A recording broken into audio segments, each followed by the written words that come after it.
Bonjour à toutes et à tous et bienvenue sur Chafouiner, votre chaîne du partage de la passion du cinéma et de la pop culture pour un nouvel épisode du Popcast, le nouveau format qui vous permet autant de me regarder sur YouTube que de m'écouter sur vos plateformes de podcast préférées. Pour ce troisième épisode, je vais vous donner mon avis sur le film Spiral, l'héritage de Saw. Groovy. Ou de son titre VO, Spiral from the Book of Saw, est un film donc de Darren Lynn Bousman sorti le 21 juillet 2021 dans les salles obscures françaises. Ce long métrage est un spin-off, épisode dérivé de la saga Saw et aussi, par là même, allez savoir pourquoi, le 9e opus de la franchise. Ça commence bien.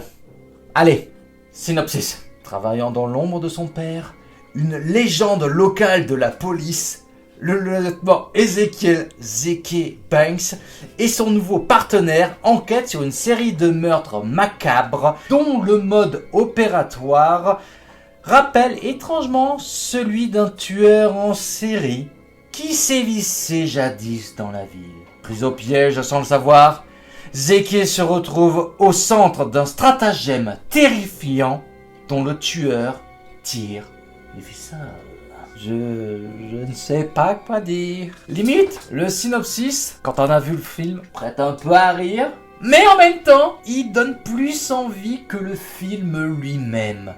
Je me rends compte que je suis déjà en train de donner le ton de cet avis. Donc, Spiral, l'héritage de Saw, ça vaut quoi? Jigsaw? Je croyais que Jigsaw était mort. C'est le cas.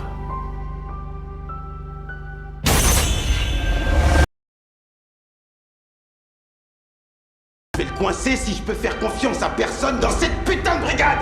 Tu n'y arriveras pas seul. Ouverture sur un feu d'artifice. On suit un monsieur avec un chapeau qui ressemble à un pervers. Mais non, c'est un flic. Il se fait eu par quelqu'un avec un masque de cochon. Il se réveille, piégé, la langue accrochée à un mécanisme, car il aurait dit des mensonges et fait prisonnier des innocents. Faut comprendre par là que c'est un flic rigolo. Pour changer du gros des jeux des Saw, le piégé échoue à son heure, ici percuté par une rame de métro. Ensuite, nous arrive Chris Rock, en train de braquer des dealers. Sur le coup, j'ai cru à notre flic ripou. Mais non, en fait, il était infiltré. Bon, son plan foire et au poste, il se fait sermonner par sa chef, qui est la maman de Veronica dans Riverdale. Et elle lui assigne, comme punition, pour cucu, un coéquipier, le lieutenant Shanks. J'ai envie de l'appeler Schneck. Donc, Banks et Schneck se font appeler sur le lieu du meurtre du détective Ripou, pervers. Sur le trajet, nous subissons une discussion lourdingue et d'un vulgaire sur les relations maritales, le tout sur fond de rap, R&B, je sais pas quoi, enfin bref, c'est dégueulasse. De retour au poste, Banks reçoit un colis avec une clé USB. Dessus, une vidéo ou un copycat de Jigsaw averti d'un nouveau jeu. Le gars, il se présente presque comme une sorte de vigilante qui va nettoyer la ville des flics corrompus. Bref, nos héros trouvent assez rapidement le lieu de l'enregistrement de la vidéo et y trouvent la langue du flic ripou pervers. Alors que rien ne laissait présager, Banks se voit finalement confier l'enquête autour de la mort du flic ripou pervers. Pardon, j'ai pas retenu son nom. Et ça m'intéresse pas. Mais dans ce mélange des genres et thématiques, peut-on dire réellement qu'un nouveau jeu est lancé? C'est grosso merdo le premier acte du film de Darren Lynn Bousman.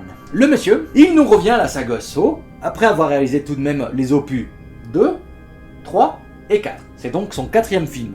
Et heureusement qu'il est là, parce que sinon, waouh, sans lui, je sais pas si on reconnaîtrait la patte Saw. Et elle est là, que ce soit à l'image, au niveau des tons, des plans, des couleurs, du montage, ou oui, on est dans un film Saw. Bon, il y a quand même quelques faux raccords. Ça intervient souvent lorsque les personnages doivent se saisir d'un objet et on est en pleine enquête quand même, hein. Ils vont à pleine main, hein, et d'un coup, allez savoir pourquoi, il y a un gang qui apparaît. Déjà enfilé, enfin...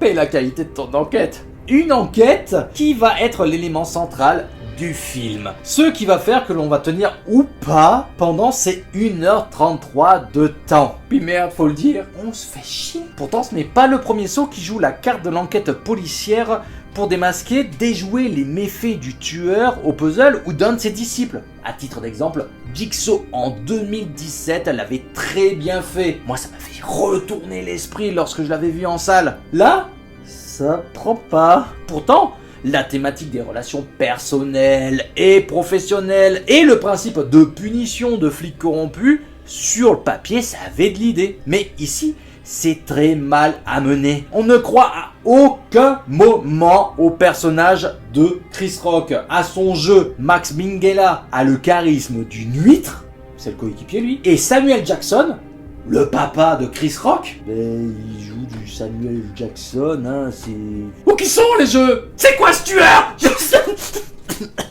Oh bref. D'accord, et restons zen. Spiral, l'héritage de Saw. C'est pas bien. Enfin si, ça aurait pu être bien, mais il aurait vraiment fallu se détacher de l'héritage de Saw. Justement, un tueur qui aurait fait les choses par soi-même, sans rejouer des codes de Jigsaw, ça aurait pu marcher. Ensuite, de par ses méfaits, et de par le fait qu'il criait peut-être un peu trop fort. Ah bah Jigsaw, il était bien, hein, bon, je m'inspire de lui, mais pourtant je fais pas comme lui. Ben, ça aurait pu attirer l'attention d'un des disciples de Jigsaw qui l'aurait piégé dans un autre film. Et bah non, là c'est un chouïa trop con. Enfin non, encore une fois, ce n'est pas inintéressant le principe de s'attaquer à la police corrompue, mais à l'échelle municipale. Je me retiens de ne pas rire, mais c'est petit comme vision des choses. Jigsaw, lui, il n'hésite pas à y aller, hein, y aller. Et surtout, ses motivations étaient plus profondes. Vraiment, là, c'est con. Heureusement que Darren Lynn Bousman est à la réalisation et que Charlie Closer est à la musique. Il nous rappelle que nous regardons un opus de la saga Saw. Par contre, pour les VFX, vous aviez déjà tout claqué dans les jeux ou quoi? C'est quoi ces effets visuels sur les armes à feu et les jeux?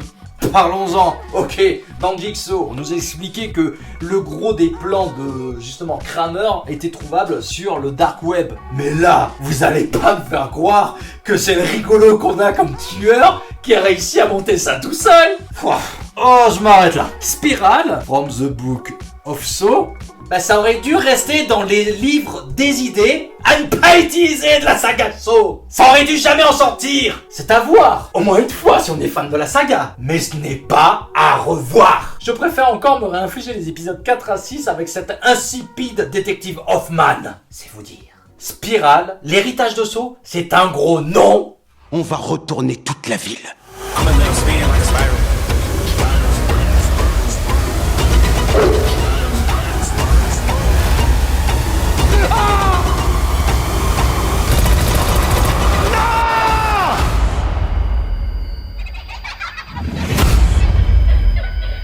Bonjour, lieutenant Banks. Sur 5. Encore une fois, n'hésitez pas à me dire dans les commentaires si un système de notation vous plairait. Comme n'hésitez pas à me dire ce que vous avez pensé du film et de cette vidéo. Ça aide au bon référencement et au soutien de la passion que vous pouvez également faire en likant, en partageant, en vous abonnant et en mettant une petite étoile pour les plateformes de podcast. Ceci étant dit, je n'ai pas plus à vous dire. Je vous dis à tout bientôt pour la suite.